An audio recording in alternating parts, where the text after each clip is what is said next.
बात होगी एक मोस्ट इम्पॉर्टेंट होम रेमेडी के हवाले से कि जो नमक का पानी होता है वो आपको कहाँ कहाँ आपकी हेल्प आउट कर सकता है, किन किन बीमारियों में, किन किन कंडीशन में आप उसका इनटेक कर सकते हैं और वो आपको उन प्रॉब्लम से रिलीफ दे सकता है।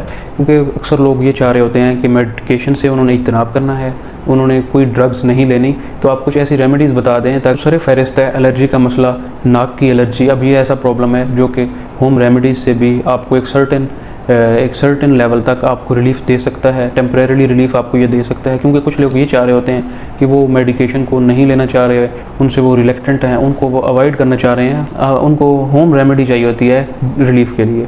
तो उनमें सारे फहरिस्त ये रेमेडी है जो कि इस वीडियो में डिस्कस होगी। नमक का पानी है, इसमें ऐसी प्रॉपर्टीज़ हैं कि ये अगर आपके गले में म्यूकस इकट्ठी हो चुकी है, एलर्जिक राइनाइटिस है, ये आपके नाक से शुरू होकर आपके फेफड़ों तक ही जा सकता है। अगर आप इसको टाइमली ट्रीट नहीं करेंगे तो नेज़ल कंजेशन इसमें होती है, नाक में ज़्यादा जो पानी है उसका इखराज होना शुरू होता है, वो नाक से भी बहता है और आपके गले के पिछले रहता है, जिसको नेज़ल ड्रिबलिंग कहा जाता है। अब जो नेज़ल ड्रिबलिंग है उसकी वजह से बाज़ औक़ात आपके गले में भी रेशा इकट्ठा होना शुरू हो जाता है। अगर आप नमक के पानी के गार्गल्स करेंगे, गरारे करेंगे, तो ये म्यूकस को पतला करके आपको बाहर निकालने में मदद करेगा।